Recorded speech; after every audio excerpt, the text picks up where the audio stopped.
Welcome to HortTube. My name is Jim Putnam. This is the 12th episode in the Backyard Plant Propagation series.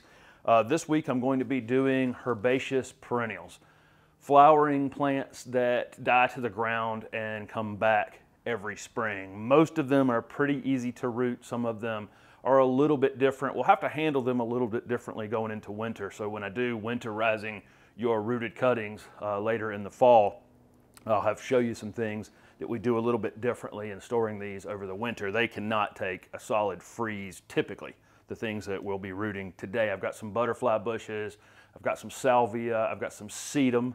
Sedum is pretty much like a succulent, so you'll learn a little bit about rooting succulents as well by following how I root these sedum. So anyway, let's get started.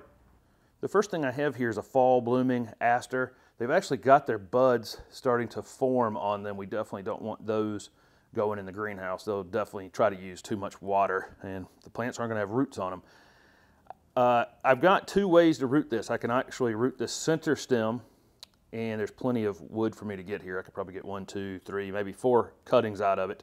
Or I could take these side pieces, they would also root. Or I could do both, but I would do them in separate flats because these are going to root at a different rate for sure. And like I've said several times, if I mix these things together, this one's going to root first maybe. This one's going to take an extra week or two. Maybe I drown one or the other trying to get the other one rooted, and I don't get both. I get one or the other no matter what. So I'm going to take these thinner pieces along the edge. That's what I'm going to use in this flat. And just like the other things I've been doing, I'm taking off the bottom 2 leaves. I could put a wound on this. These root so easily, I'm just not that worried about it. And then I'm going to take the top off of this where the flower buds were. We're going to dip it in the dip and grow that we've been using, stick it in about halfway down and pinch it in. All of the things that I'm using, the flats, the mix, the dip and grow, all these things have been covered in the other videos. So please take a look at those other videos. It also includes how to gather your cuttings. So I'm just going to take these pieces, like I say, along the edge that have hardened off a little bit. The color changes a little bit on these perennials. This has kind of got a purple stem where it's hardened off some. The stuff that's this light green material up at the top, it'll root, but it doesn't leave you any room for error if you let it dry out. Plus it's hard to get these flower buds off that little tiny piece. So I just take it where it's slightly hardened off, take the bottom 2 leaves off, take those flower buds off, dip it, stick it halfway in, pinch it in. I'm going to go ahead and do 2, maybe 3 rows of these asters. Okay, the next thing up is a butterfly bush. This is a Nanhoe blue butterfly bush. Some of the flowers are spent on it at this point. It's still got flowers coming, side shoots coming. All of these pieces that still have the green stems here that are slightly firm like this are absolutely perfect. We'll definitely take the very top of this off where the flowers are, like this. I like to leave, I could just root each individual piece and just cut them off like this and not worry about having the leaf node under the soil, but they definitely root better that way. And butterfly bushes give me so much material that I'm not in short supply of material. So I like to leave one leaf node and just come up above the second one like that. And that's absolutely perfect. That spot where the leaves were on there will definitely root. I can put a little mark on the side of that, dip it, stick it halfway down, pinch it in.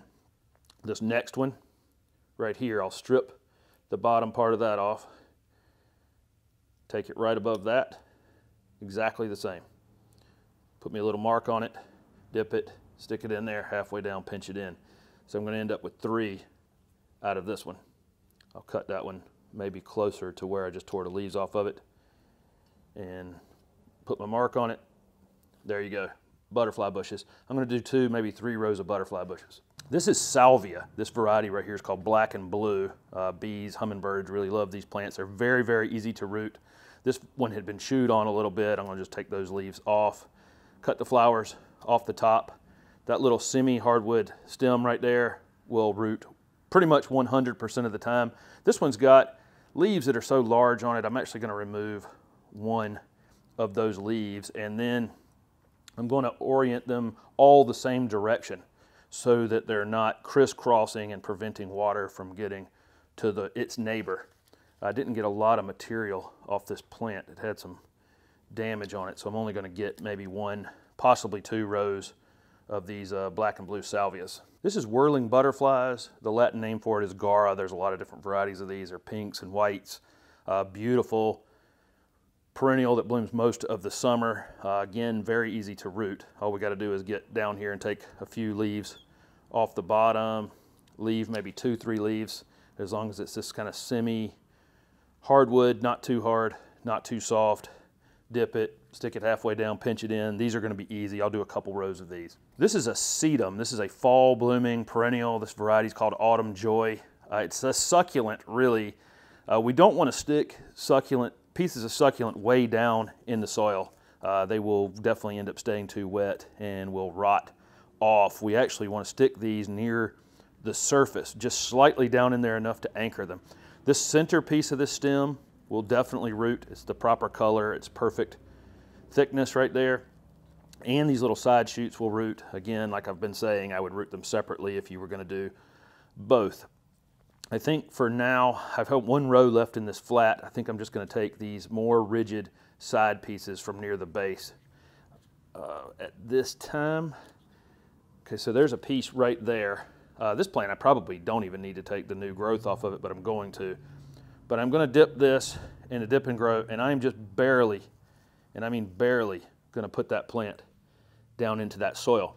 Another way to do these, and this is true of most succulent type plants, is I cut this one much closer and left no stem on it whatsoever. If you've got an area where things aren't going to get knocked around, you can actually dip that and then just set it on top of the soil like that. That's really all that's required, and it'll actually root from where that leaf joins that stem. But either way will work on sedum, whatever you're more comfortable with. I like to leave a little bit of stem.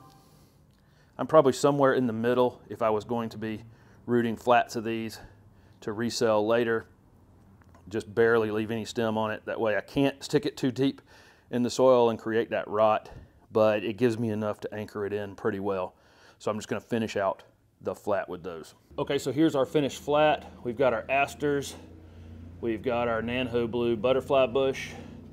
We've got our black and blue salvia. I actually put more information on these tags than I had been on the shrubs. Keep in mind, these are going to die back to the ground in the wintertime, so I'm really not going to have any idea what they are if they're not labeled well. There's our pink Guara and our Autumn Joy Sedum. Okay, so we'll go slide this into the greenhouse and I'll give you an update on how the other things are doing. So here's an update. This was the first flat that we had put into this greenhouse. Here is a crepe myrtle here that definitely is not coming out.